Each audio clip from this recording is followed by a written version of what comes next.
Hello and welcome to the Goldenrod Podcast. I'm Ben. As always, I'm joined by fellow Pokemon enthusiast Conor to bring you some of the latest and greatest Pokemon news and a few laughs along the way. This week, we're discussing the reveal of Poltchageist, which will appear for the first time in Scarlet and Violet's DLC. And in our Devil's Advocate section, we'll be arguing whether GameFreak should leave old Pokemon alone. As always, you can jump to a topic of your choosing using the timestamps in the description below. Conor, it's nice to meet you. Wow. You like that? Yeah. Well, that was in the English version of it, wasn't it? That was in the English version of the trailer. I did hear that. And I was like, who wrote that? Well, it's where I wrote it and then handed it over to the Pokemon company. That makes all the sense. Thank you. I do. And I even held up a cup of tea, which our podcast listeners will they'll have felt the intention there. They will. They'll have just known when I said it. He was like, yeah, Ben is definitely holding up a bright green mug filled with flavoursome tea. But Conor, how are you? How's your week been? Genuine answer, a little bit stressful. Oh no. A little bit. I am coming up against the failings of the NHS. Oh no. Right. Unfortunately. I've got so long story short, because I don't want to derail the podcast. I've been looking to get some help for my mental health, and I've basically been offered now I can either go with a primary care, which have already told me they're insufficient to deal with my case. Right. Or I can wait a year for secondary care. Ooh.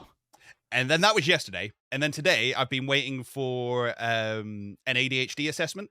Yeah. I finally got my forms through, got them filled out, got my dad to fill out his section, sent them all off today. They gave me 2 weeks to fill out these forms, I want to remind you. I sent them off today. I got an automated email coming back saying, okay, we're going to look at these in 24 weeks. And then the waiting list after that is 5 years.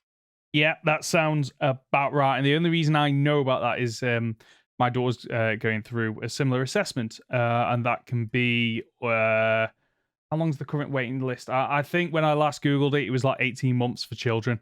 It's absolutely crazy that the state of it is that bad. The worst thing is we do have another option. There's a whole thing called like right to choose. Yes, I've heard about this. You can choose your profession as long as you get that referral. Yeah. I brought this up to my GP and was basically told, no, you're an idiot. That doesn't exist. Wait, what? Yep.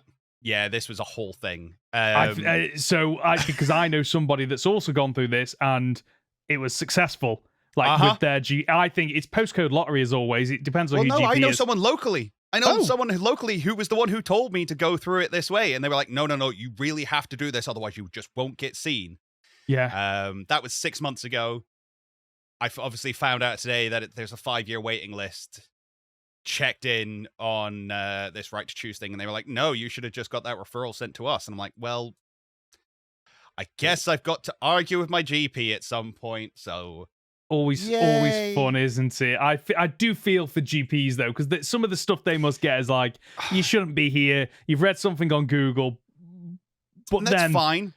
Yeah, but then when you have a serious case, it's like, yeah, listen to the people. But it's good that you're looking after your mental well-being, because it is a really important thing, and I'm glad that it's getting the attention that it needs to over here in the UK, because it used to just be like, oh, it's just look after your physical health, and there was a time it wasn't even that. So it is starting to become more apparent that, if you're not looking after your mental well-being, then your physical well-being is going everything else will suffer. Yeah, exactly. It's all interlinked. So best of luck, I guess, and I hope it isn't 5 years, because that's too long. It is absolutely way too long. Shall we follow up on some of last week's comments following our discussion about people genning in Pokemon?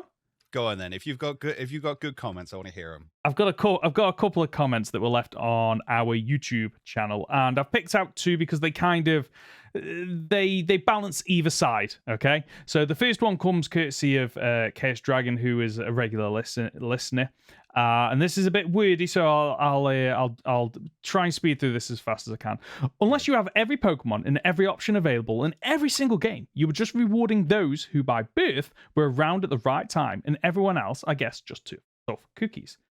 They suggest that you should put every available option in every single game and the ability to roll them with the stats they want. Otherwise, it's an investment/commitment problem.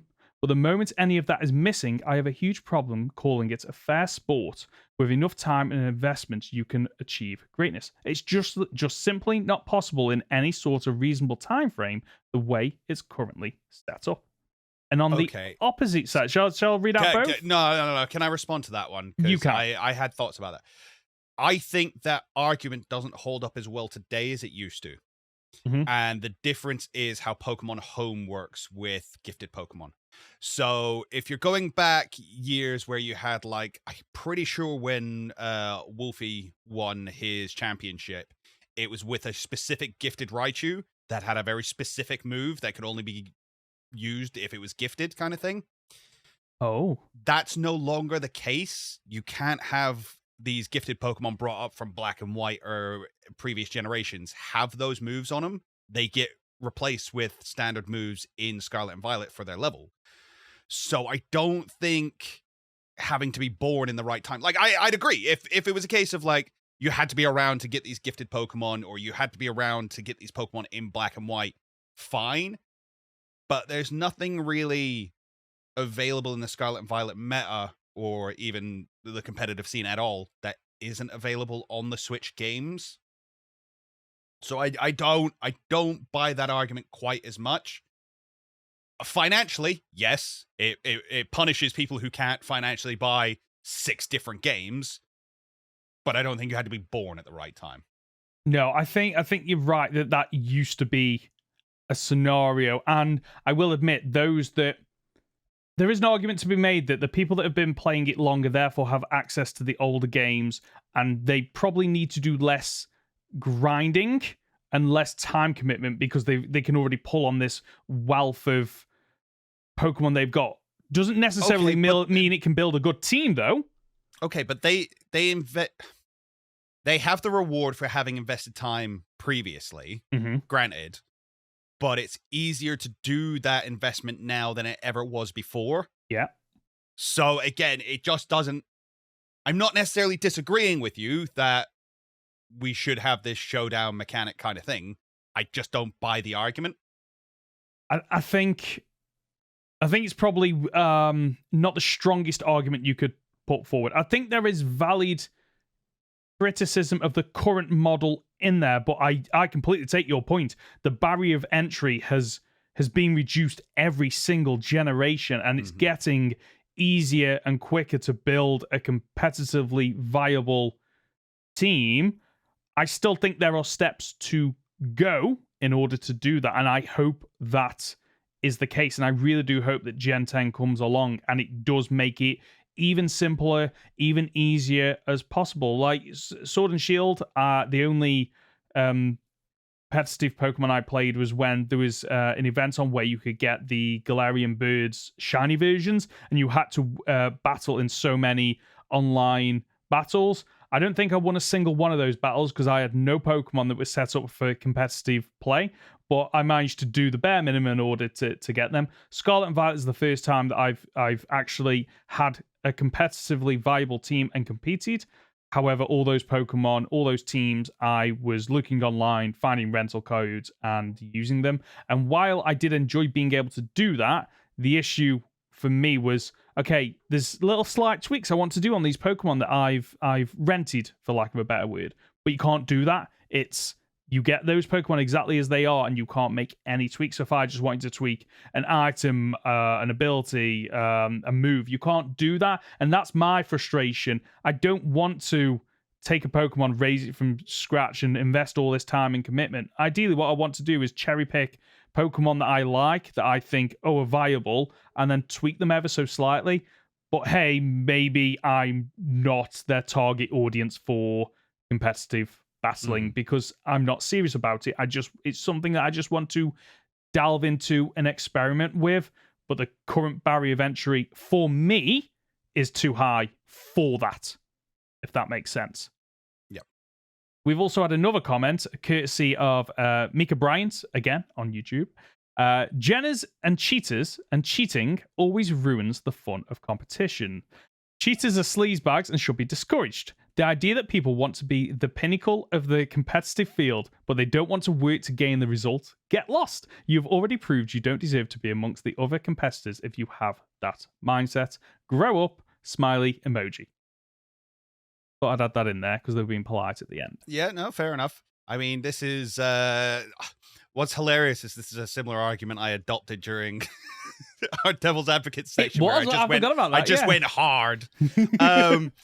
And I backtracked that as soon as that section was over because, you know, I don't think people are lazy and I don't think anything else. I do, as I say, if the competition rules are set, which they are, yeah, and you want to compete in that competition at a worldwide level, then you play by the rules. But it's two different arguments, and that's what I feel this discussion fails to address, is that some people are like, those are the rules, you should play by them, and if you don't play them by them, you're the worst, which I agree with. And then there's the argument of maybe we shouldn't have those rules though, which I also agree with. So it's where this discussion kind of breaks down for me, because I see it from both sides and I think there's valid points on both sides, and yet so much of this fan base is so rabid over it. And I think, like, the one of the great things I like about Devil's Advocate in this section we do is the fact that it isn't a spectrum. It is black or white. You are on one of the two sides, and I think in pretty much every single one we've done, at the end we almost have a debrief of, yeah, it's somewhere between the two, maybe more leaning towards one of the two arguments, but it's not as simple as one of those two is right. I do agree that, you know, and we've discussed this in the past, like if you are modding cheating in a single player experience, it doesn't affect anyone else, that's your choice. It might not be allowed. It might not be allowed in the rules, but that's your choice. If you want to risk that, risk it. The moment what you do impacts on other people, then you really need to take a step back and go, that's not acceptable, actually, because you are impacting on someone else's enjoyment, time, whatever it might be. And I think that... Go on, sorry, just to jump in there, I did see some really, like, tasteless takes on this as well, which was, really? I'm going to start attacking modded Pokemon in raids. I'm going to purposely start throwing raids to hit, like, Mon-Forged Mon. And I'm just sitting there going, why? Yeah. Why? You're not punishing cheaters. What you're punishing is 12-year-olds who got shiny Pokemon through Wonder Trade. That's who you're punishing there. Yeah. Like, let's not blow this into more than it is. We can understand competitive Pokemon wanting to be legitimate. We all want, or at least as far as I'm concerned, we want sports at the highest level to be legitimate. I mean, I've made the analogy before many, many times. Either no one takes steroids or everyone takes steroids. That's the two options. You know where I fall, so let them go all out. Come on. Sure, do it. But that's the thing. Either play by the rules or change the rules. And that's the state we're at with Pokemon. Don't then start going out your way to just harass people online. Don't do it. Especially that raid situation, because if that was me, I wouldn't be the person that's genned in a Pokemon. I wouldn't be the person attacking the person that's genned in the Pokemon. I would be one of the two other slots thinking, what is going on and why? Because for me then, it's like, well, the person that genned in the Pokemon isn't the bad guy. The bad guy is actually the person that's, you know, taking it upon themselves to start attacking the one that has genned in the Pokemon. And the frustration then, especially if you're in a really difficult raid. And again, raids are another thing where you do need time commitment. There it is. There is the point I was going to bring up. You need time commitment, and you're now wasting it. Yeah, exactly. And I have limited amount of time each week, each month to invest in gaming. And there is a part of me that does want to create and I have started this, is creating a team of Pokemon that can handle most of the high-level raids.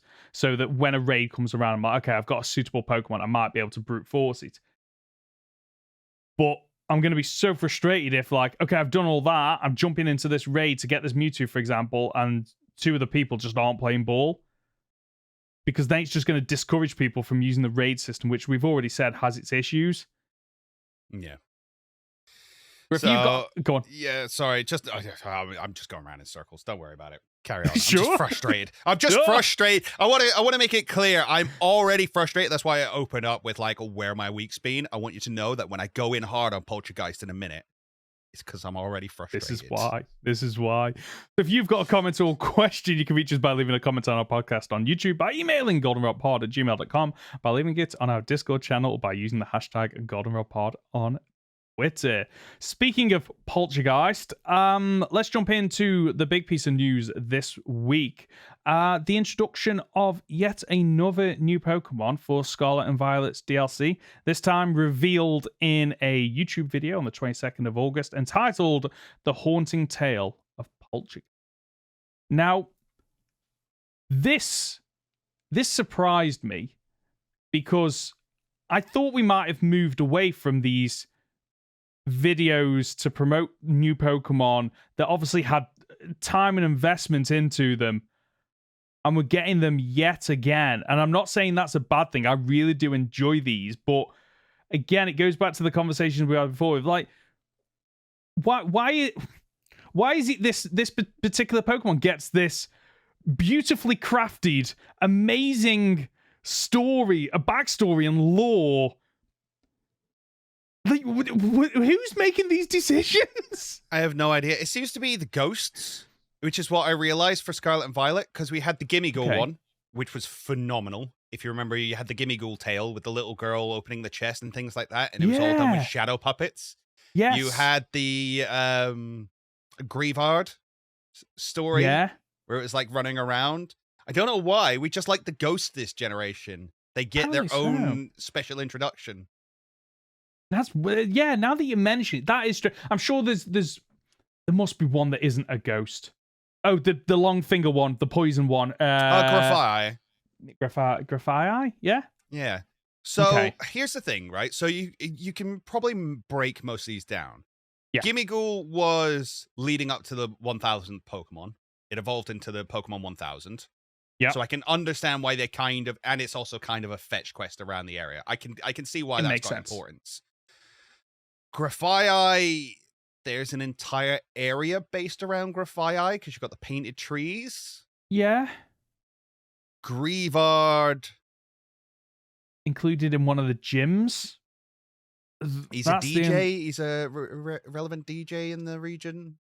Yeah, that's the only link I can make there. I don't know. Maybe it's because, you know, he was one of the coolest ones to find in the wild because you just see the candle sticking up out of the ground. True. Yeah. So that's maybe. I can't see what Poltchageist has going for it, other than the fact that it's our first convergent evolution in Kitakami. Yes. Because it has nothing to do with Sinistea. That's what the website basically says. And unfortunately, it's going to be the Pokedex entries as well. It looks like Sinistea, but it's actually got nothing to do with it. Which is, this is one of my issue with these convergent evolutions is because they've got so much tying them to the previous Pokemon, but are nothing to do with them. That seems to be all the character they're given. Yeah. And it feels like wasted space, if that makes sense. Like, because this Poltchageist looks fun. It looks like it's got a lot of character behind it. I love its lore. I love the fact that, like, he'll go around and use this, like, green goop to mend all these broken things. I like the story that they give us of this really angry tea maker going, no, you must do this right. And then that was just brewed into the tea, effectively. Awesome. Yeah. Why did it have to be related to Sinistea in any way? Why couldn't we just have another tea Pokemon? Well, that's it. They don't need to mention it. And it's the same with Wiglet. Like, you by mentioning it, you're drawing comparisons to the original Pokemon. And don't get me wrong, Wiglet's probably a bad example because of how closely it resembles Diglett. But it didn't have to be. Exactly. If you could still take a garden eel Pokemon and run with it. You didn't have to look like Diglett in the slightest. Yeah. Because because we've had Pokemon in the past that if they'd have been released now, they'd probably be, it's a convergent Pokemon, but nothing was ever like made of it. Okay, have you got an example there? I haven't off the top of my head, to be I said that and I haven't, but I'm thinking like the various cat type Pokemon and the dog type Pokemon. If like you could argue, oh, some of them are quite similar, but the like so what we got instead was regional forms. But I don't get why we've got parallels running of regional and convergent when it's like you might as well just either do them regional or just not at all. Don't even mention the convergent. Like we've got 2 T Pokemon. And the thing that links them is the fact they are based off something to do with tea, a cup and a But it's tea. not. That's the thing, because Sinistea is nothing to do with tea. It's more to do with the cups. Yeah, that's the point I was making with this. Is like they're both around the actual pottery, yeah, rather than the actual tea element. But it's I just don't see. I don't see why because the design isn't even that close to Sinistea that I make that connection. No, the only thing that's being made a connection of is the spiral that's on it. And it says on the website, like, they've both got that spiral, like you might have seen on Sinistea, except from in Sinistea, it's a weak point. So we know Poltchageist has nothing to do with it because it's not a weak point on that Pokemon. It's like, cool. Thanks so, for that. So why do I care? Yeah, and the official artwork doesn't even have the swirl. Like on the website, it's like here's the it's oh no, there is an image the swirls with the on the goop that comes out of it. Yes. But you could have just not had that swirl, and then it's got nothing to do with with Sinistea. It's it's a strange thing to add because because everything else about this I really like. I like the video. I like the lore. I like the design. I love the fact that it's got that. Is it? I've got it written down here somewhere. Kintsugi, the Japanese art of repairing broken pottery, and we've seen that in a couple of Loki has it where you basically take something that's broken, you merge it together, and then seal it with a color, and then it becomes art. And typically, in Japan, it's golden. So yes, you have a lot of gold in Japan and China, I think. Okay, and like I love everything about this design, this Pokemon, the video, the introduction. It has its own personality and life and lore, and it is a ghost type Pokemon that feels like it should be genuinely. You should be genuinely scared of it because we see it. And mistake me if I'm wrong. In this video, we see it murder a town full of children. Correct? Yes. We do. Although, did you notice that they all make as if they're going to sleep? It's like, no, you just told me all these people just had their life essence taken. They're now dead. Yeah. You can't they tell me that and then cover it up with, it's okay. They're just there's a running joke within the Dragon Ball community because obviously, like Dragon Ball, everybody dies. It's fine. Yeah. And they've got a thing of like when they blow up helicopters and things, it's like cut away from it. It's okay. I can see their parachutes, but only in the dub. I absolutely love that. That isn't where I thought you were going to go with that, but I absolutely love that they have to include that. Oh no, they blew up the cargo drone. They just decimated the entire city. Thankfully, it was the weekend and no one was at work. They were all on holiday. Fine. It's absolutely brilliant. But yeah, like I just don't understand that this because the regional forms I felt like were made a big. They were a big thing in Sun and Moon, and what I liked about the regional forms is they were distinct enough that you could go, okay, I know that it's linked to the original, but because of, whatever's happened in that Pokemon's where it lives, it's had to change the way it itself is, the elements and the typings and all that in order to survive and thrive. Completely understand that. Love the regional forms, but maybe where they've gone wrong with the convergent forms is they haven't gone enough into it, and it just seems to be a passing mark that they just add to a handful of Pokemon just as almost a get out of jail free clause of, okay, we don't want loads of questions, we're just going to say it's convergent, don't ask us anything more, and we'll have a passing mention in the Pokedex, which feels like a really weak way to do it, because like the Wiglet example, I'd love to know more about, okay, how has it ended up looking so similar to the Diglett evolution line, despite being in a completely different region? Like, what were the things that brought it to develop in the way that it did? And we don't get that. We just get a passing reference. I guess that's where my frustration lies. Well, it's like you look at the other one. So we got Toadschool and Toadscruel as well. Yeah. Why do they look like jellyfish? Like, to what end? Yeah. Like, why aren't they regional What is the benefit forms? of doing that? Yeah. Because the problem with the great thing about regional variants is you can see where the Pokemon started and then it evolved over a long or short period of time. It adapted to its environment, and you can see that. You can go, right, that's the change that needs to occur. That's why it occurred. There it is. Whereas these, it's like, well, they both happen to develop the same traits for separate reasons. It's like, but you're not giving me enough as to why this developed the same trait. And when we bring back to Poltchageist, Sinistea has this weak point, and then we're just told that it's not a weak point on Poltchageist. So why is it there? Yeah, why do you need to... It's only there to make it link to Sinistea, which is not an in-world explanation and therefore doesn't work for me. Yeah. Which is really upsetting because I like the design. I like the design of this Pokemon.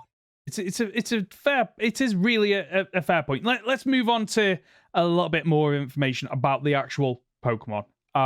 So unlike Sinistea, which is a pure ghost type, this is a grass and ghost type, which when I read it, I was like, why? But then it clicked in like, oh yeah, tea, you drink tea. It comes from plants. Yeah, okay, right, grass. I get it. It just really threw me for a moment because in my head, the only thing I was thinking was, is it because it's partly green?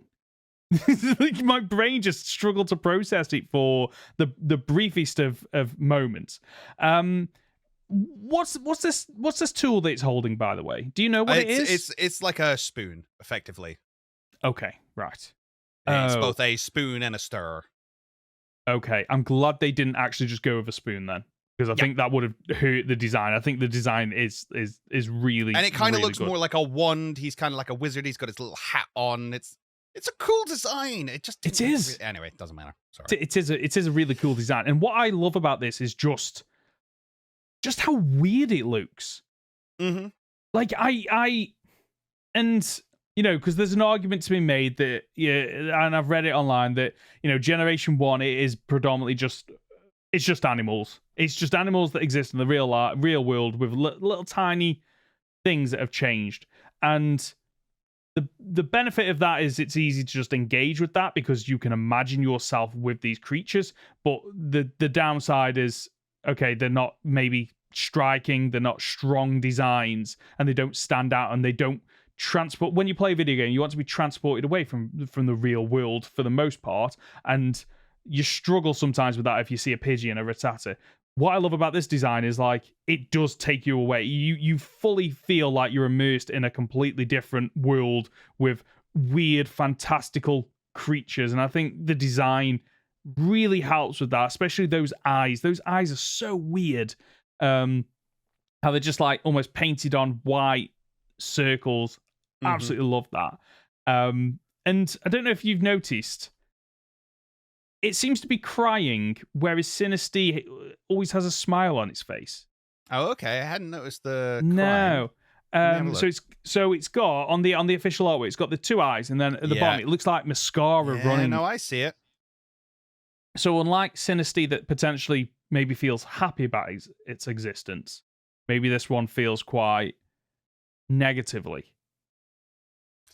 But again, these were all things that should be like, tell us more. Tell us about the lore of these. But if you're not going to tell us much about the lore about these Pokemon in the games outside of Pokedex entries, give us even more in these videos. Here's the thing. I think they've missed an opportunity here. I think this should have been a split evolution line. I think, and right. So here's my thinking. Okay. We should have the Spiral Ghost Pokemon, which is just the ghost that inhabits these pottery. Yeah. Or in this case, the match tea and the pottery. So you've got the ghost, and then the ghost can go inside the match teapot and become Poltchageist, or it can go inside the teacup, become Sinistea, and evolve into what's the evolved form called? God, there's so many Pokemon now. I'm starting to forget names. Poltchageist. Yeah. But, and here's the great part, if you have a Sinistea in your party and a Poltchageist, yep, the Poltchageist, because to evolve Sinistea into Poltchageist, you have to give it a cracked pot or a chipped pot. Yeah. But Poltchageist, yeah, this is why these names are annoying as well. Poltchageist will fill in the holes in these cracked pots and these chipped pots, so it will cause Sinistea to evolve into a different Pokemon than Poltchageist. Yeah. Random thoughts. No, I think there is a missed trick here. I really do feel like, and you tie that in with the lore of the ghost type Pokemon that inhibits these Pokemon. Like, the reason Sinistea is happy is because its owner, despite having a chip, took care of that cup, didn't throw it out after it was used, and therefore it's, you know, it's a well-loved Pokemon. It loves its owner. And then on the flip side, that you have Poltchageist is, I was in this mug, it got broke, and the owner just decided to throw away. So I took it upon myself to care for this. And that's why I'm an angry, vengeful spirit, is because of that. And we get that a little bit in the video. But I feel like you say, it should have been a split evolution. You're absolutely right. We could have had basically the ghost version of Rotom, because Rotom has its different forms based on the what appliance it's in, whether or not it's, you know, a fridge, a fan, like all these amazing little things. And we could have had something really unique with this. I mean, it wouldn't be the first time we'd had baby forms either, which is all we're asking. We're asking for a baby Geist form. Good point, yes. And that's not to say we won't get it, but the fact that everything we have so far says that Poltchageist has nothing to do with Sinistea or Poltchageist kind of implies to me that they're not looking at going down that route. I don't think they are. I honestly do not think that they are, and which is fine. Like, if they don't want to go down that route, absolutely fine. But then just cut all those links. You don't need any of those links, and it's just really, really bizarre. Let's look at some of the actual information on the Pokemon website. So this is what you were saying. Though ecologically similar to Sinistea, it's a completely different Poltergeist. Poltergeist has a swirl pattern similar to the one that's known to be Sinestea's weak point, like you said. However, one thing that sets these species apart is that Poltergeist swirl is not its weak point, which again makes no, like, how was a swirl a weak point? Anyway, after target is sprinkled with some of Poltergeist's powdery body or eats food dusted with it, Poltergeist drains their life force and absorbs it as energy. Now, that is the part I'm fascinated about. Which is kind of cool, because we do get a bit of in-world lore that in Kitakami, where Poltergeist is known to be about, matcha is straight out banned. Like, we don't flavor anything with matcha. We don't have matcha here. Really? Yeah. Oh. Where's that information being released? Have I missed that? I can't remember. I think it was in the trailer, maybe. Okay. But yeah, matcha is banned in Kitakami. Oh, so I'm hoping then that we do. Maybe that's why we get the video for this, because there's going to be a lot of lore around it, some lore around this in the game. Yeah, I love how I corrected myself. I was like, lots of lore. No way, I know the developer. I know what I'm dealing with here. Yeah, so there's going to be a throwaway line, maybe two. There's a bit more information on the website as well. It lives in old houses and may even patch up broken tableware. Poltergeist has a liking for older houses and may make its home in them. By day, it remains still in cool, dark places, but once the sun sets, it begins to prowl around towns and their outskirts. It sometimes mends cracked or broken things. In homes where it's taking up residence, Poltergeist may even take it upon itself to repair broken tableware and other objects.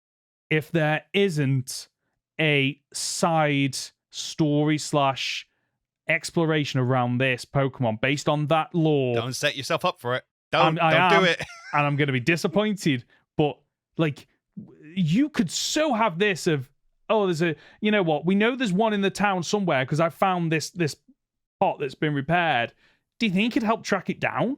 And then you are literally having to go in and out of houses to go, okay, right, I'm looking for a table that looks pretty much perfect, except for there's a little crack on it with that green filling in. You're like, oh, I'm getting closer. Oh, I'm getting even closer. And then you actually stumble upon it in the act, and that's when you fight it and try to capture it. Yeah, possibly.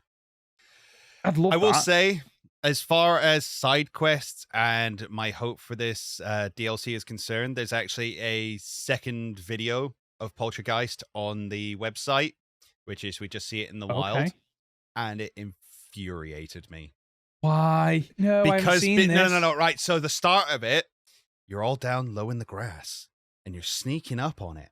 Almost like everything I've been asking for from these games, and it looks like you're going to sneak up on it, you're going to see it in the wild, you're going to see what it does. What does it do? It doesn't do anything. It doesn't do anything, It just floats there.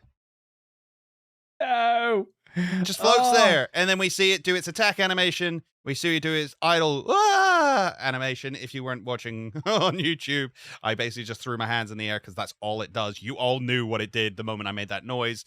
And then we see it interact with Sinistea, but we both know that that's only within the picnics, and that's a complete random thing that's going to happen. See, just frustrated me because I was like, oh, give me hope. No.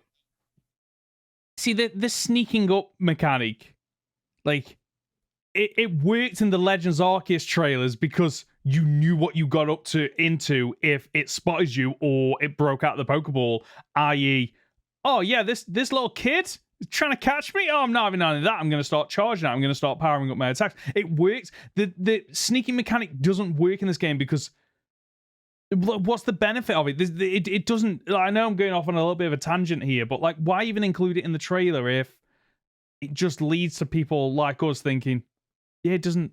Like, there's no benefit to showing that. There's no... at least in older games where, you couldn't necessarily... See, so for instance, I think Oras was one of the first ones to include sneaking, and it was a case of you'd see a tail popping up, and it'd be like, okay, that's a very specific Pokemon that's going to run away before I get to it, unless I sneak up on it. And I guess that's what they tried to go for here, but it doesn't work in an open world environment where it's, well, hang on, let me just jump on my dragon and chase you down at 1,000,000 miles an hour. Do you know what I mean? It's just, who sneaks? Do you sneak? Do you sneak in Scarlet and Violet? Let us know. No, because you don't. You don't. The only time you're absolutely right. The only time you crouch in that game is when you need to evolve one of the Pokemon that requires a certain number of steps because the Pokemon doesn't go back into the Pokeball while you are crouching. That's funny. That's the only time. It's the only reason I know that is because of my frustration of there are certain Pokemon. It's like walk 1,000 steps, and you think, well, is that 1,000 steps unbroken? Is it 1,000 steps overall?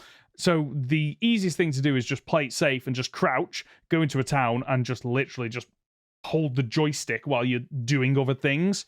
What enjoyable gameplay we have come across. It's fantastic, isn't it? It's absolutely fantastic. It does have a new ability, though. Hospitality. Poltergeist ability, Hospitality, is being introduced. I don't know why I'm reading that when we know. When a Pokemon with this ability enters a battle, it showers its ally with Hospitality, restoring a small amount of the ally's HP. I do like this, and it's amazing that we've not had something similar already now that it's brought up, because we've had a number of, Pokemon that heal others, like Chansey, for example. They're known for healing others. And yet it's only now, like, actually, this is ally-based regenerator.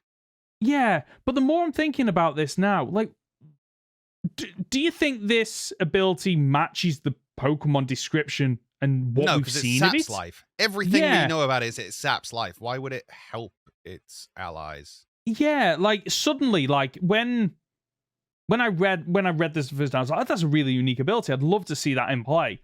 But only now that I've read it out loud and we're talking about it, I'm suddenly thinking this ability just does not suit this Pokemon. No, I don't get it. Like, it feels almost like it should almost be the opposite of you throw out this Pokemon and it will sap some of the life of your ally Pokemon, but it gets a boost by doing it. Maybe it's a boost based on its high stat or an item that it's holding, a berry that's up, whatever it might be. It feels like the ability should be flipped almost. Yeah. No, I see what you're saying. We're going to have to wait and see, but again, I worry that this is as much exploration as this Pokemon's going to get. So, yeah. Yeah, which is a shame because we've spoken about this before. The marketing of new Pokemon, while it is hit and miss, when they do it well, they do it well. Oh, it's phenomenal. The actual video is phenomenal. Agreed. If you haven't watched it, you should go and watch it because it is absolutely beautiful. It blends like real life video with this kind of, I don't know, like chalk illustration almost, and it's got good humor in it as well.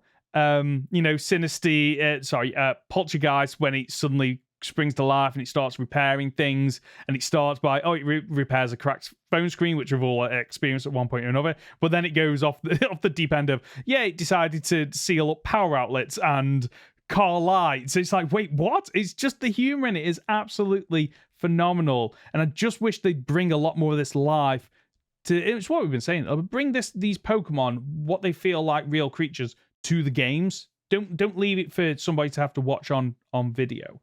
But do you think?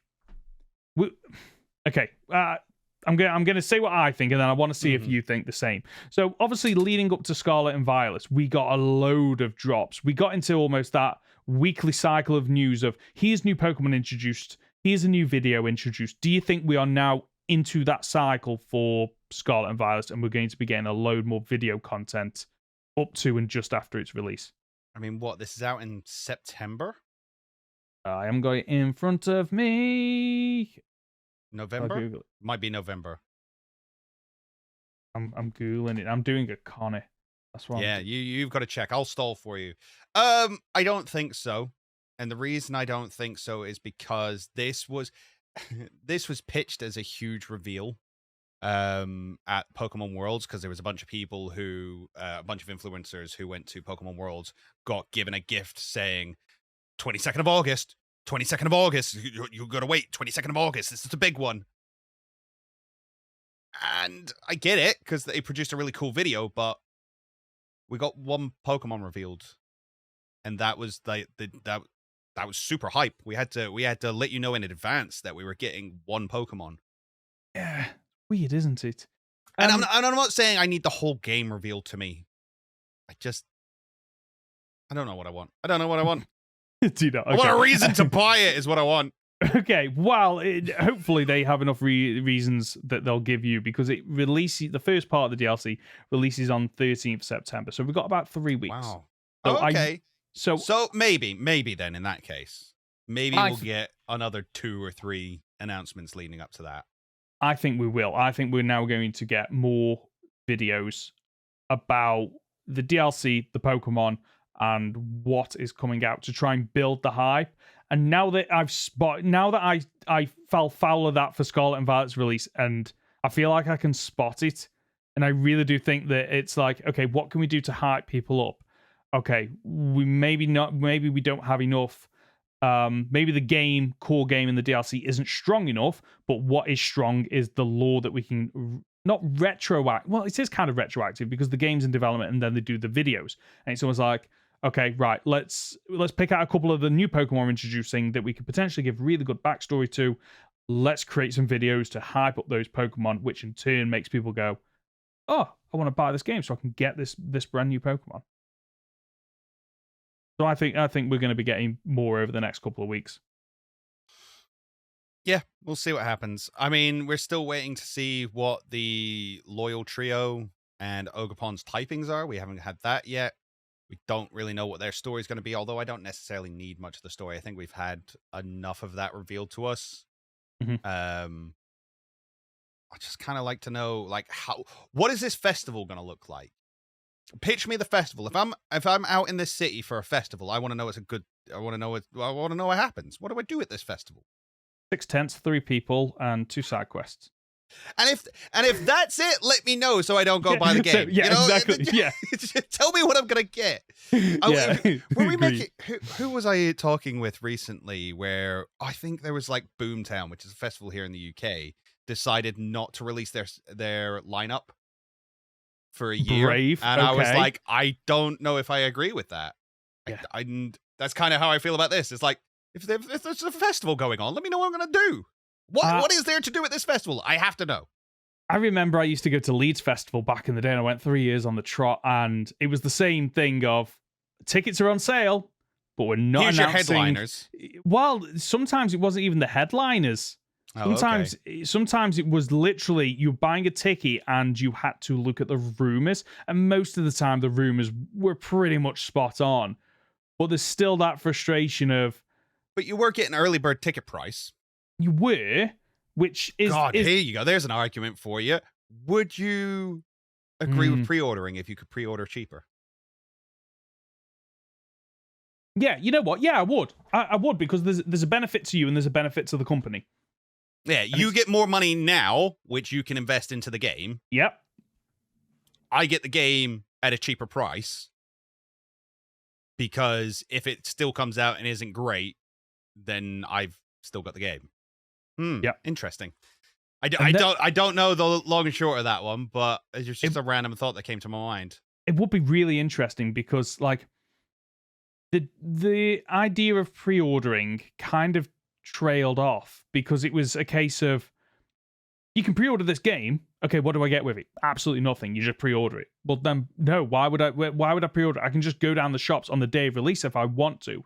And then there was the issues with you buy a game in advance, but then you actually get it later than people that just rock up and buy it on the day because, you know, Amazon or whoever you were buying it from dispatches it the day before release. Yep. Knowing that they're safe because you won't accidentally get a copy beforehand. But then we kind of cycle back to there is an advantage of, oh, you pre-ordered a game. Okay, well, that's great. Well, you can pre-install it on your Switch or whatever console you've got so that on launch day, the time hits. It's like, I'm playing this. I don't need to go out and buy the game. I don't need to install it. I've already got it. But I feel like there's the value of I get it cheaper for getting something that I was already going to get is enough of a benefit for some people that they would do it. And like I said, there's a benefit to the company of, okay, right, we already know tracking-wise how much we think we'll make because we've already got figures, i.e. the amount of people that have pre-ordered it and therefore invested money early, that then that's like great news for them to roll out of, you know, Gen 10's coming out, we've already had 100,000 people pre-order it. Like, then you feel like you're missing out, like, wow, all these people are already buying it? Okay, right, I better pre-order it or I better go out and buy it on day one. And that speaks signals for the company because they can. It's a sign of confidence in that company and the games they're releasing as well. I feel sorry. I know I'm going off on like a massive tangent here, but it feels like we could do an entire if we would like a gaming... it was a random thought that is actually a discussion topic. It really the idea is. of early bird purchase rather than pre-ordering. Yeah. Because you're buying into the franchise, the same as you buy into a festival's history, you buy into an artist's history. It's a case of, I know I'm going to like it to an extent that I'm happy to put money towards it. Yep. So I will put less money towards it, not knowing exactly what I'm going to get. Yeah. And there are certain companies that wouldn't even need to do it. Like Rockstar, is it with the Grand Theft Auto series? Like, they know their next release is going to sell an absolute shedload. They don't need to do that. But imagine if they do early bird purchases now. Oh, yeah. Like a year By the way, out. guys, the game's not coming out for 5 years, but you can buy it now. Yeah. For 80% of the price. People would jump on it. Oh, yeah. People would jump on it. They definitely would. And I think, like, as a company... Like, obviously, your company lives on, okay, this is the outgoings, expenditure, and the income that we get. And for gaming companies, my understanding from the limited amount that I've read is, like, it can be difficult for them because, obviously, you get that 1 year on launch year where it's like a massive profit increase. But then the following years, you're actually taking a deficit because you're not releasing games because you're in the development cycle. And how much you're getting from purchases is less because the game's not new, so you know the marketing probably isn't as strong. The games typically come down in price because you know you want to get as many people on board over time, and for some people you do that by reducing the cost of the game. But here's the thing, not Nintendo games. Nintendo games never come down in price, which means if you do this, you become the only gaming franchise to be able to go, no, we actually increase in value as we develop. That's not a bad shout, actually. You pre-order your game, but would it be physical or digital only? Because physical, there's that risk. All right. Oh no. That's a fair point, and I would argue that it's digital only because you're cutting out the costs that are A, the physical copies themselves, and B, we're cutting out the money put towards pre-order bonuses. We're scrapping that completely. We don't do pre-order bonuses anymore. You're getting the game cheaper because you bought it early. And I think that's your benefit.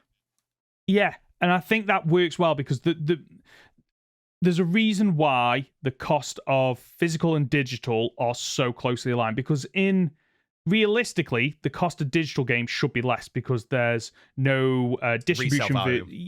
There's no resale value, but there's no distribution. So you don't have to pay for the packaging of the the packaging of the actual game, shipping it out to a retailer who then sells it on. Like, you cut out the middleman completely. So the game should technically be less for a that was the point version. of Steam. Realistically, it was like, we're all digital. That means we can give you stupidly low prices. Yeah, but for games consoles, it hasn't gotten there yet, and the reason why is because the gaming companies and the actual game console companies, they realize that not everyone is online or necessarily has good internet connection, and they still need to make sure that they can get games out physically via these, it used to be Game Station, like your typical retailers like Argos, GameStop, and all like the rest that. of it. Yeah, exactly. But this kind of feels like a way to circumvent that as well, in terms of, maybe because what they didn't want to do, from what I've read on, I think, IGN back in the days, they didn't want to push too hard on digital, and then digital games are less, because then these retailers suffer, which in turn makes them suffer because they've cut out a middleman, which is why the prices are between physical and digital. There isn't a big gap between them as there probably should do. This feels like a nice way around that also doesn't hurt the retailer. Yeah. This is like an amazing thought experiment. I absolutely love that, and I think if we could do this, I probably would pre-order more games. I definitely would have pre-ordered Scarlet and Violet if it was slightly cheaper. I mean, again, if you could turn around to me and go, would you have ordered the DLC a month ago for 20 quid, or would you wait for it to come out and pay 30 quid for it? That's a different question. Yes. That's a different question to what I'm currently being offered, which is pay 30 quid for it now and not know what you're going to get, or wait to hear and then decide whether you want to pay that money. It's risk versus reward, because 20 quid, maybe it's not as much. It's a 33% cut, but you're willing to take that risk because, you're going to get so many more conversions from people who are on the fence. Yes. Because it's like, I was on the fence. Like you say, I'm on the fence about that. 30's a bit steep. Oh, right. Oh, there's this offer on. I was on the fence, and now I'm over the fence because I've realized, I've found my biting value of 20 quid, whatever that pre-order, that early bird is. Amazing that we don't already do this. And I guess we kind of do with some games that are in, like on Steam, for example. Alpha and beta games. Yes, where there's no guarantee that game is ever going to become a live game. Funding could be pulled at any point. You are taking a massive risk.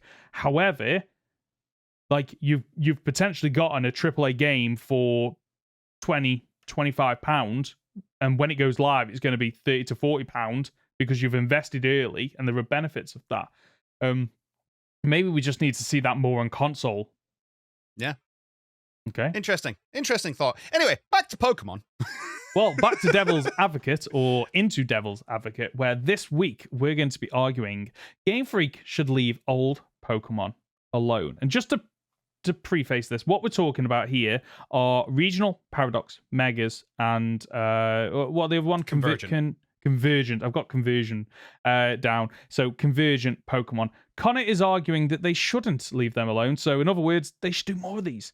I'm going to be arguing that they shouldn't do more of them. Would you like me to go first? I would like you to go first. If you realize that's absolutely fair. Yeah, you've definitely got the more hard or the more difficult one, at least from where our starting point is. Agreed. Inevitably, we'll end up somewhere in the middle. But for right now, of course, they should do more of these. How many old Pokemon are just sat there wasting away, completely forgotten, and really could do with a new breath of life? You know, nobody cared for I was going to say Tauros. People like Tauros, but like new Tauros is definitely better than old Tauros. Agreed. I'm now going to look up like Sandslash. Nobody really cares for Sandslash. I'm not saying it's nobody's favorite. Of course, it's somebody's favorite, but I'm not being funny. The Ice Steel type really like changed it up a lot, gave it something fun to look forward to. Kangaskhan had kind of died off. We give it a Mega Evolution. Suddenly, it's one of the most heavy hitters in the entire franchise. Giving old Pokemon new forms just breathes new life into old Pokemon. I mean, even if you look at Archaludon, I still hate that name, but we've now got Archaludon coming out. And people are less excited for that Pokemon than they are for the possibilities it offers Duraludon by being able to hold the Eviolite. And it's not the only one that's done it. I mean, you look at Porygon 2, and Porygon Z. Porygon 2 with Eviolite is fantastic. Chansey got an evolution. Chansey with Eviolite is fantastic. It opens up new ways to play with old Pokemon. And I think it would be a miss to sort of take that away. Okay. Very, very strong opening arguments, and I've got to somehow come up with that, and that is exactly what I'm going to do right now. So you're absolutely right that there are certain Pokemon that just got absolutely no love back in the day, and like Rattata and Raticate, who they were, chances are, nobody's favorite, and Rattata and then Raticate got a new lease of life in Sun and Moon. But the reason I'm bringing them up is because outside of a slight typing change and a color change, are they still anyone's favorite? Do people care about these new Pokemon? I'd argue that while, yes, it does give a breath of fresh air to old overlooked Pokemon, unfortunately, they're not all hits. There's a lot of misses as well. And instead of doing that, why don't you just create brand new Pokemon with brand new lore that isn't literally, for some of the Pokemon, just a palette swap? Where they have done it right, they've done it right with completely changing a Pokemon's design. But then you have the weaker ones, for example, Alolan Executor, which is literally just, okay, we're going to change the typing slightly and just make it really tall. And I think the issue there is that outside of a Pokedex entry, what does it add to the franchise? It doesn't add anything from a lore perspective. Or I disagree. You picked the wrong Pokemon for that one, sir. Because that. Alolan Executor is the original Executor, at least according to those in Alola. Because Alolan Executor should grow like a palm tree towards the sky. And it's only when it gets taken over to other nations like Kanto, where the sun is not as bright as it is in Alola, that it has a stunted growth. That's fantastic lore, because it teaches us not just about the new Pokemon introduced, but it teaches us more about the old Pokemon. And that's great. If we can add one Pokemon that doesn't just benefit itself, but benefits the old Pokemon as well, great. Very good argument. Well, that kind of brings up an issue of, I think, inconsistency of lore, where, and we've seen this with evolutions of Pokemon, where, and you get a Pokemon introduced in an early generation, and then you hear nothing about this Pokemon until several generations later, and suddenly it's got an evolution, and it just feels very messy. Like, where's this Pokemon been all this time? Like, we suddenly, a Girafarig in Paldea can learn a move that it can't in a different region. Like, why is that? Why can it suddenly like, we've got Dunsparce and all these extra Pokemon that suddenly can learn this extra move that they couldn't in their region, which I'm fine from a gameplay perspective, I understand that, but where's the lore around that? It just feels like, yeah, but this is same as it's the same as fairies. They've always existed, just not in the universes you've played in up till now. But this just feels like them just cherry picking ways to get around, like, oh, let's add multiverse to it, rather than coming up with, okay, we're going to introduce regionals, we're going to introduce Paradox, we're going to introduce Mega Pokemon. Come up with an in-depth story narrative around those Pokemon, rather than just passing NPC comments and Pokedex entries. So what you're selling me is it's not cool enough that Primate literally punches itself to death out of anger. Like, oh, we needed more. We need more than that. That's not good enough. I think we do. I think, unfortunately, we do.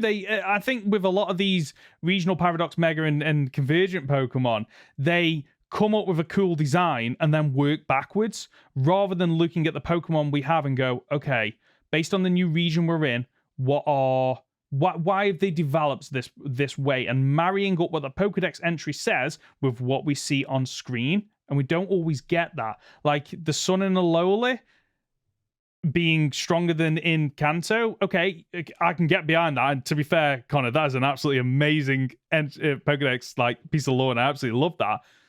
But we don't see that in the games. Like, so what? We're just relying on Pokedex entries for these regional Pokemon. I mean, if we're going to start picking apart the fact that we have to use Pokedex entries to get lore for Pokemon, we should just throw the whole franchise out. Like, I mean, the thing you've got, the problem you've got with this argument is you're not just throwing out regional forms. Yeah. You're throwing out megas. Yeah, which everyone you're loves. fighting a losing battle there. Yeah. And do you know what? Megas, I will actually agree with you. It's people going, oh, this would be a cool design for that Pokemon. It's a shame we never got to do that back then. What's stopping us from doing it now? It's almost like Pokemon What If.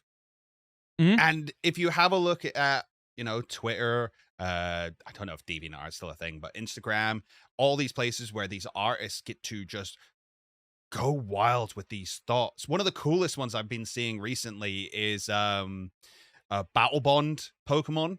People going, oh, well, we only got Ash Greninja. What if we got more than that? What if we got Jesse's Arbok? What if we got Koga's Crobat? What if we got Sabrina's Alakazam? Fantastic ideas. The fact that Pokemon as a franchise has this ability to capture our imaginations and let us run with it, why should we punish them for doing the same? Why should we punish them for going, I see what they did there 25 years ago. I want to have a shot at it. I want my version. Yeah. Don't punish creativity. I think we should do closing arguments, because I don't think I've got one. This has been a really difficult one to argue, unfortunately. No, that's fair. I think that... Okay, I tell you what we normally do is we almost do a debrief of somewhere in the middle. And I think that my argument is going to rely on... Yeah, I do agree that like we have had some really strong designs across the board for these Pokemon, whether or not the regional Paradox, Megas, Convergent. But for maybe every 5 or 6, actually probably 9 or 10 strong ones, you get that one that's just, okay, what was the point in that? And I think that, unfortunately, Game Freak probably, for better or worse, sometimes I think they have a nasty habit of instead of looking at what they've created and then going, okay, we're just going to release these ones because these are the ones we're strong with. It almost feels like sometimes it's like, these are all the ones that we've done. Let's throw them all out there. And unfortunately, that means that some Pokemon slip through that should have been left alone, that maybe don't add that much. Like Kangaskhan, for example, great, breaks the meta. Love the design that the baby takes part. But as a Mega, as a design, unfortunately, I think it's a little bit lazy. And there are other examples of that. And you're going to ask me for these examples. I know you're going to ask me for these examples. No, it's fine. But there are other examples. And I feel like, should they leave old Pokemon alone? No. Should they maybe be a bit more, what's the word I'm looking for? Put more of a filter on the ones that come through? Absolutely. And that's fair. There's no reason to kind of swap sides to help you out a little bit here. There's no reason we should have Mega Gardevoir, Mega Gallade, and Iron Valiant. Yeah. There's no reason we should have Mega Salamence and Roaring Moon. There's no reason that Meowth should have 3 freaking... 3 regional forms, a G-Max form. G-Max form. Like, there's no need for it. These aren't unloved Pokemon. These aren't Pokemon that don't... Maybe they don't see competitive play, but it's not that nobody's a fan of them. And I think that's where the argument of like, oh yeah, show love to older Pokemon kind of breaks down, because a lot of these Pokemon were already loved. The fact that Pikachu got a G-Max form, as much as I like it, as much as I'm happy to see my chubby boy back. Yeah. Didn't need that, did it? No. You know, so... And the worst thing is, as much as I can say G-Maxes are fun and Megas are fun, they're done. Yeah. We seem to have been... We've done away with them. We're certainly not getting any new ones anytime soon. So what does that leave us with? Regional forms and new convergent forms. And the reason I didn't bring up any convergent forms is because they're not good. I don't like Wiglet. I just don't like Wiglet. I think Toedscruel's kind of cool in its own way, but I hate that it's connected to Tentacruel at all. Same as Poltchageist. It should have had a different name. That's really frustrating. Yeah. It's a really cool Pokemon. I like its lore. I hate that it's connected to Poltchageist. That connection makes the Pokemon worse, not better. And we saw one regional form in Paldea. It was Wooper and Clodsire. And I like it. I like it because we got to see what happens when Wooper is taken out of its element. But we got one. That's not really enough to say like, oh yeah, this is definitely something we should keep doing. If it's a case of, we had one good idea and this was it, and these are the other ideas we want to now start bringing in. Yeah, I think I'd rather say leave it alone if Convergent Evolution is the way you want to start taking it. Yeah, agreed. It feels like Megas, great. Absolutely love them. But I will admit, as I've moved on for the generations, had its time. Paradox Pokemon.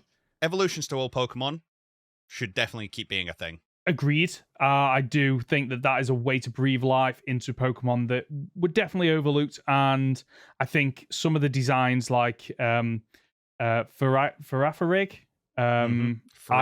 Farigiraf, I absolutely love its design. I think it's a really clever design of, okay, we always knew its tail was like its own little thing, and now it feels like it's a good evolution. But then we also got Dunsparce, which I know is a meta joke at this point, but design-wise, it's not a good one.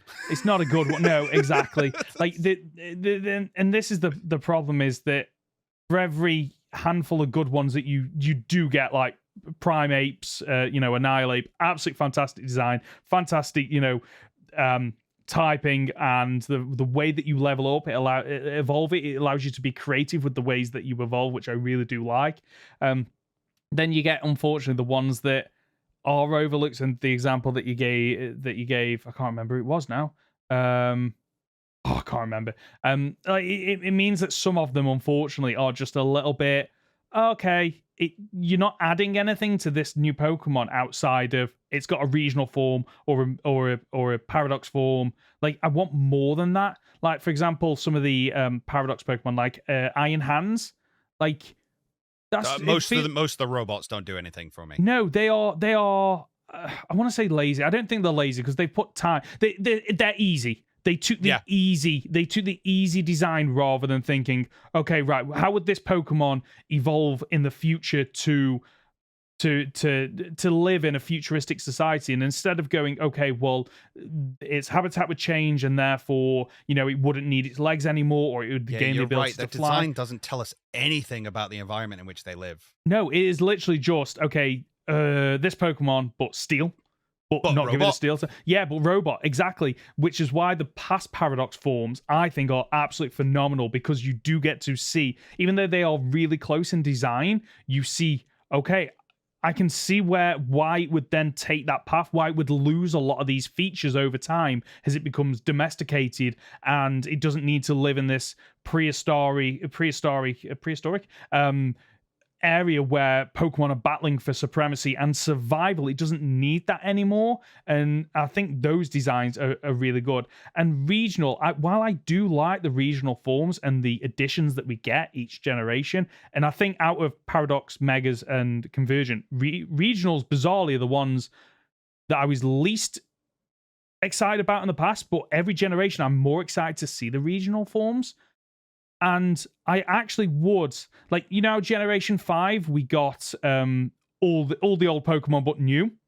It would have been nice to thinking back, if that had been a regional Pokedex, and I don't know how that would work from an in-law perspective, but, this is, and I guess the better example probably would have been... Galapagos Islands. You do it, this split off from Kanto, if we want to go that way. Here's an island that split off from Kanto years and years and years ago. Yep. It had all those Pokemon on it, but they've all adapted and overcome and are in different environments now. Yeah. Yeah, that could have really worked. And it would work, and it would really help them, I think, moving forward with their the issues they have in terms of they don't seem to have the resources, whether or not that's time or anything, is you go, okay, this is, Generation 10, Generation 11. We're taking a previous generation and it's an island just off the top of it. Like you've said, you take the Pokemon that were available there and then you're just changing their models ever so slightly. It's all regional. You change the typings and moves and stuff like that, and it reduces the workload because you're not having to create new designs. You're just adapting currently existing ones. And I think... Yeah, if we had like an Orange Islands game. I know they were technically the Sevi Islands, but if we had the actual Orange Islands, which it was already in the show to have like the Pink Island and stuff like that. So we know that Pokemon can evolve differently in different areas. They had like the giant Pokemon and all this kind of stuff. So I think that'd be kind of cool to just be like, no, this is the same dex. It's the same regional dex. These are the same Pokemon that have evolved, but they're all different because they had to adapt.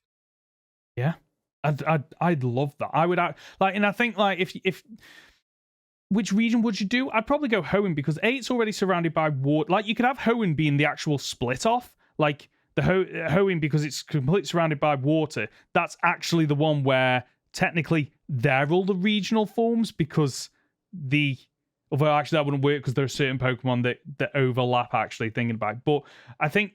But that's fine because we know that, as I say, like Exeggutor is technically the regional form. And Alolan Exeggutor is the original. There are Pokemon out there that do that, so it's fine.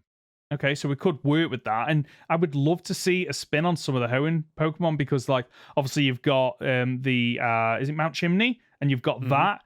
Well... The island that it spun off from didn't have any kind of volcanic activity. So how is that impacting on some of the fire Pokemon? Torkoal now? What is Camerupt now? Yeah, exactly. And, they haven't got that fire typing or that rock typing. Like, you could go wild with some of these designs. And I guess it goes back to the point I made a few minutes ago that it's the one type of alternative form that I do want to see continuing because we've got some really good regional forms and I'd love to see more.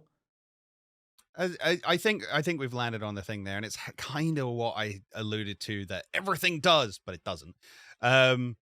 Regional forms and the past Paradox forms are specifically the ones that tell us something about the new Pokemon introduced, and an older Pokemon we already knew gets more lore for it. And that's what we need to be doing. If you're gonna mess with something old, teach us something about it we didn't already know. Other than going, Meowth, but Long Boy now. Cool. Yeah. Thanks, guys. It is a real shame actually because while I love some of the Gigantamax forms of Pokemon,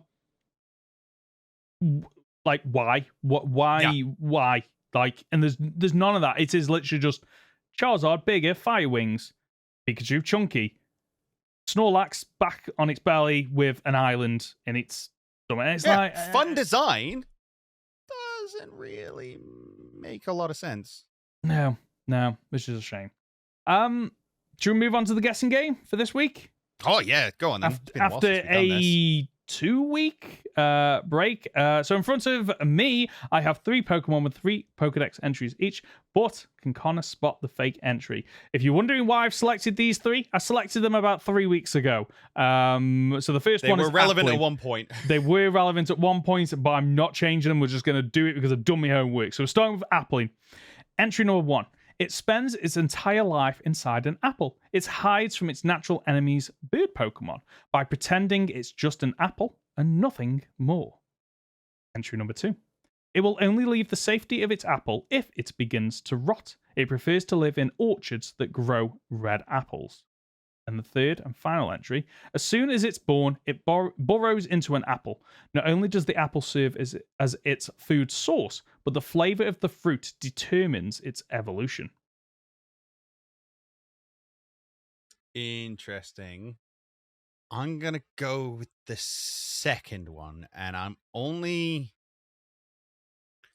it's a level of it because I know that the green one's the shiny type, and I don't know if there's ever been a Pokedex entry that's alluded to a shiny Pokemon before. I'm going to go with the second one. Okay, congratulations. It was, in fact, the second one. Well done. I completely forgot about shiny form. There we go. Well done. The second Pokemon is Duraludon. Entry number 1.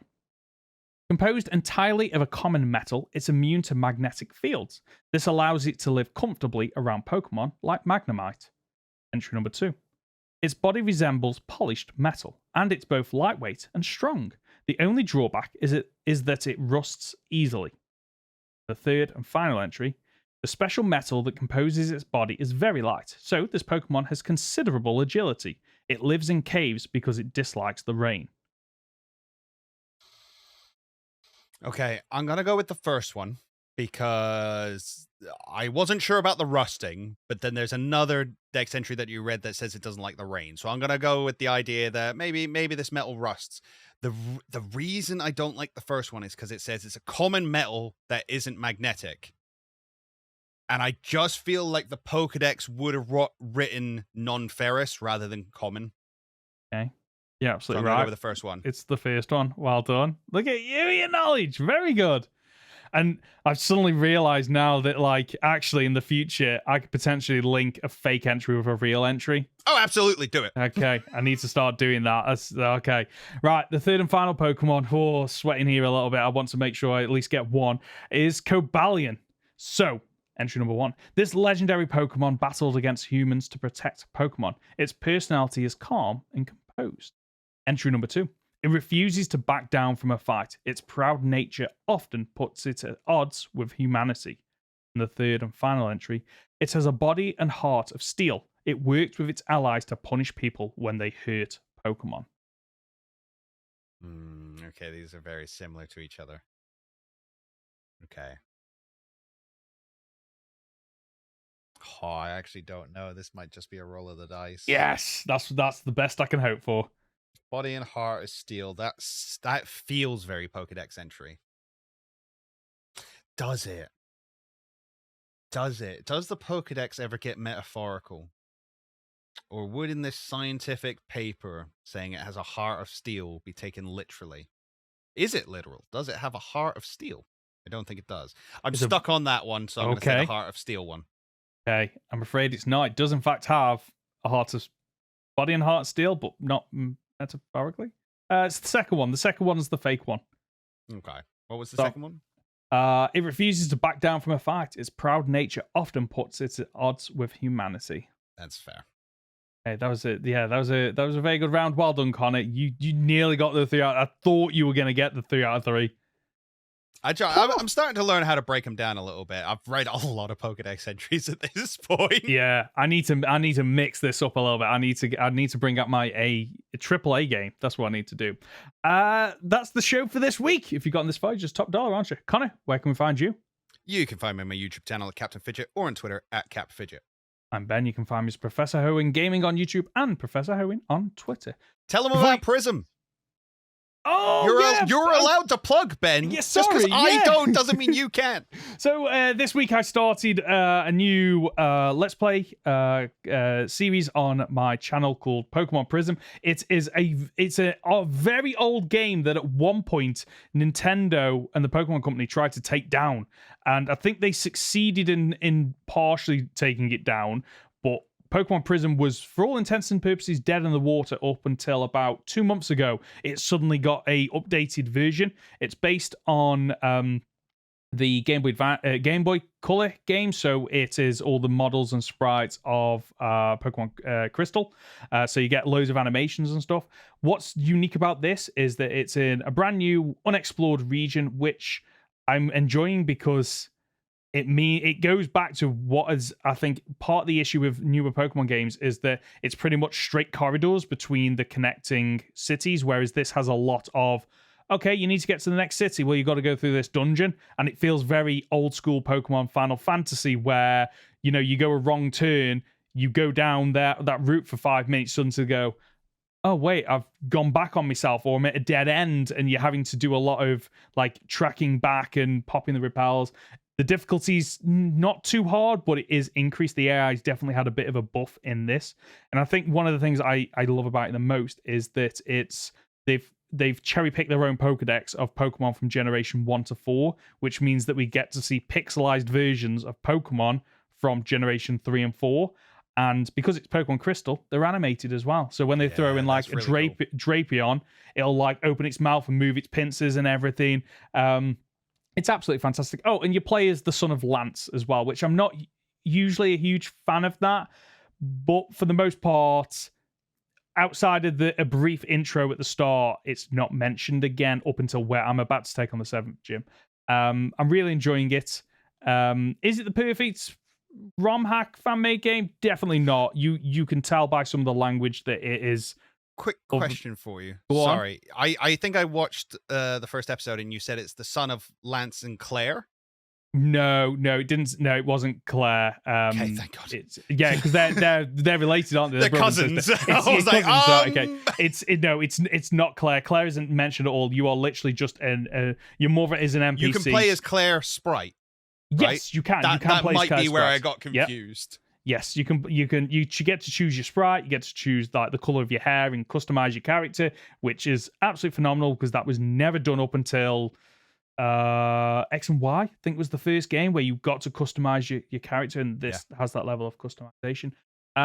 It's a really interesting game. Oh, 20 gyms as well. And the inclusion of 2 typings, gas and sound. Sorry, like this should have been a quick plug, and now it's like gas and sound typing. The game to me now. No, carry on. It's worth a play. Is it the perfect game? No, but I'm enjoying it for what it is, and I really would recommend other people to check it out. Oh, and you start as a Larvitar, which is phenomenal. Absolutely love it. And if you're not sure about it, then go watch Ben's playthrough. Description down in the description down below is a link to my YouTube channel. And before you go, we'd really appreciate it if you could leave a review on the podcast platform of your choice. And if you're watching this YouTube, then please leave a like, as it really helps out our podcast. We'll be back next Friday for another week of Pokemon podcast content. See ya.